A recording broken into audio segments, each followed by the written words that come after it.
Here we've got OnePlus Nord CE the second, and let me show you how to activate and use camera timer.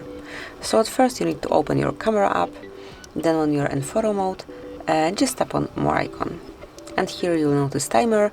You can apply 3 or 10 seconds delay, so let me start with 3 seconds delay, and now you can grab a picture, and after 3 seconds it will be done. And this is it. Obviously it's same with 10 seconds.